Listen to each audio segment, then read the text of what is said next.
মানে ভাবতেছে হয়তো বা কি ওহির যুগ, নামাজ মনে হয় কি কম হয়ে গেছে এরকম। আবার কেউ কেউ ভাবতেছে ভুলও হইতে পারে।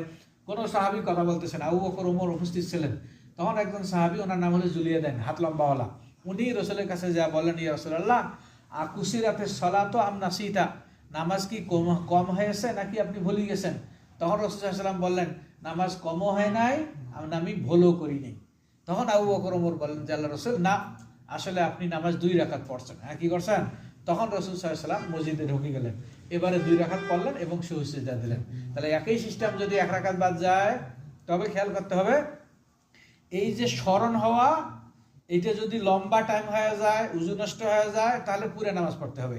আর যদি স্বল্প সময়ের ভিতরে স্মরণ হয়, যেমন রাসূল সাল্লাল্লাহু আলাইহি ওয়াসাল্লামের ক্ষেত্রে 5-10 মিনিট হয়েছে, এরকম সময় আমাদেরও যদি এরকম হয়, দেখা গেলো 1 রাকাত ছুটি গেছে অথবা 2 রাকাত ছুটি গেছে, কে গেছে, এবারে স্মরণ হলো 5 মিনিট পরে, 10 মিনিট পরে, উযু টুজু নষ্ট হয়নি, কথা বলছে মানুষের সাথে, সমস্যা নাই, তাহলে আপনাকে আগের 2 রাকাতের উপরে ভিত্তি করিয়ে পরে 2 রাকাত কি করবে, আদায় করবে। কিন্তু এইরকম যদি হয়, দেখা গেল আপনাকে 2 রাকাত ছুটি গেছে অথবা 1 রাকাত ছুটি গেছে, 1 ঘন্টা পরে স্মরণ হলো, কয় ঘন্টা, তখন কি করবে, তখন ফুল নামাজ আদায় করা লাগবে। তখন কি করা লাগবে, ফুল নামাজ আপনাকে আদায় করা লাগবে।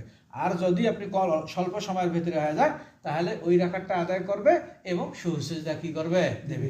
আর যখন ফুল নামাজ আদায় করবে, তখন আর কি নাই, সুজদা দেবে।